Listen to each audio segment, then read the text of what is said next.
Oke, selamat pagi dan salam sejahtera untuk kita semua.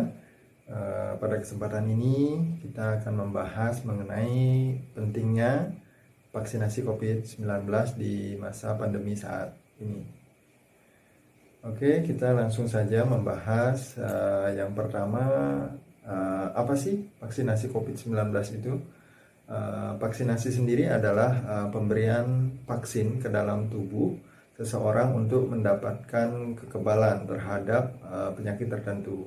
Itu adalah pengertian daripada vaksin itu sendiri, vaksinasi itu sendiri. Nah, sedangkan vaksin itu adalah virus yang sudah dilemahkan atau diinaktifkan, sehingga virus ini tidak mempunyai kemampuan di dalam tubuh kita untuk berkembang biak lagi. Vaksinasi COVID-19 itu adalah salah satu cara untuk upaya menekan peningkatan penderita COVID-19, kemudian yang kedua untuk menurunkan tingkat keparahan kepada pasien atau penderita COVID-19, yang ketiga adalah untuk menurunkan angka kematian. Nah, jadi vaksinasi ini amat begitu penting tentunya. Kemudian mengapa perlu divaksin? Vaksin yang dimatikan atau yang sudah dilemahkan ini masih mampu untuk menimbulkan antibodi.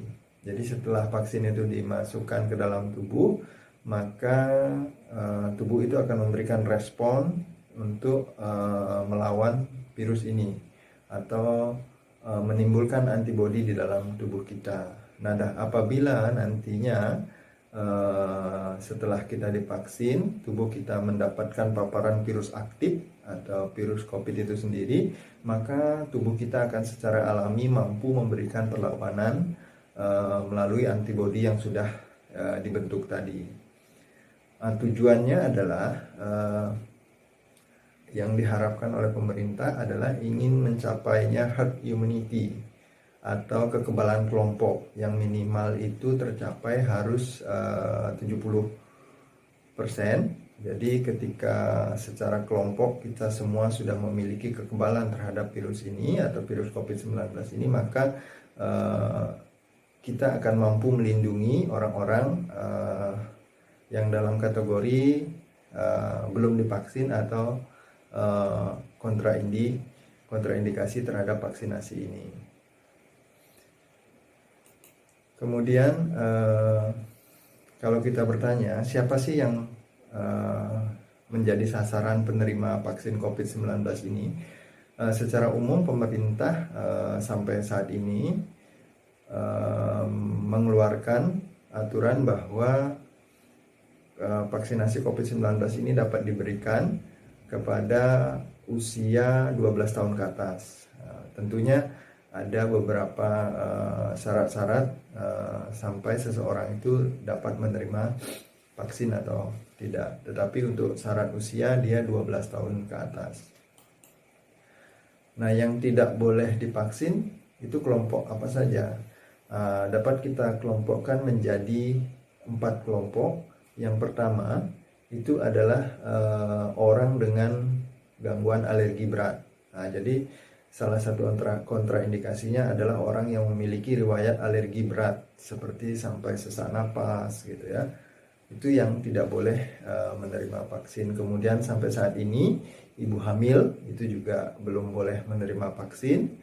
Kemudian orang yang memiliki gangguan imunitas, karena vaksin ini adalah tujuannya memicu imunitas kita, maka orang dengan gangguan imunitas itu juga menjadi kontraindikasi pemberian vaksin.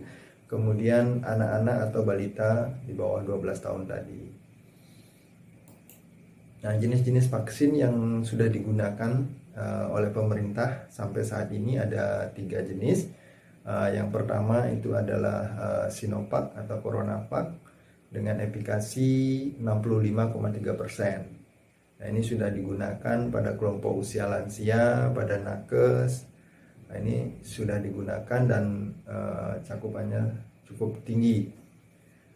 Kemudian AstraZeneca yang kedua dengan efikasinya 62,10%. Nah, ini kebanyakan digunakan pada TNI Polri, kemudian juga ada digunakan ke masyarakat umum di beberapa daerah. Kemudian Sinopharm dengan efikasi 78,02%. Nah, dari 3 jenis vaksin ini keseluruhannya itu minimal diberikan dalam 2 dosis. Dengan interval, tentunya interval pemberian berbeda-beda di setiap jenis vaksinnya. Nah, efek samping apa sih yang menjadi efek samping dalam pemberian vaksin ini? Ada beberapa efek samping yang secara umum sering timbul di saat pemberian vaksin ini.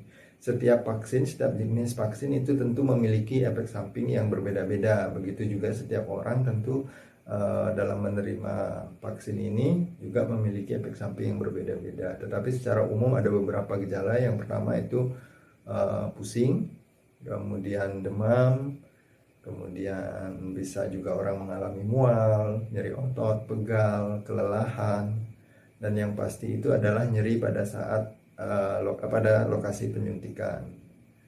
Nah, gejala-gejala ini secara umum akan hilang dalam 2 hari. Vaksinasi COVID-19 ini itu adalah vaksin yang aman karena telah melalui verifikasi Badan POM dan dinyatakan dia aman, tidak mengandung bahan-bahan yang berbahaya. Kemudian memiliki efikasi yang tinggi yang mampu memberikan perlindungan atau kekebalan terhadap seseorang. Kemudian efektif dari segi biaya yang dikeluarkan, itu efektif sebanding dengan nilai positif yang ditimbulkan dari vaksinasi ini. Kemudian halal karena tidak mengandung bahan-bahan yang haram. Itu sudah didasarkan Fatwa MUI nomor 2 tahun 2021.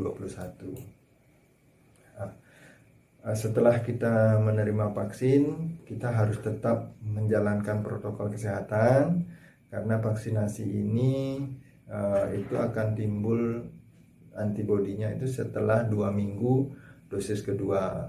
Dan walaupun demikian, kita memang tetap harus menjalankan protokol kesehatan dengan menerapkan 5M yang diantaranya memakai masker, mencuci tangan di air mengalir dengan sabun, kemudian menjaga jarak, menjauhi kerumunan, serta membatasi mobilitas di luar ruangan atau di luar rumah. Demikian yang dapat saya sampaikan. Semoga bermanfaat bagi kita semua. Terima kasih. Bersama kita bisa melawan COVID-19.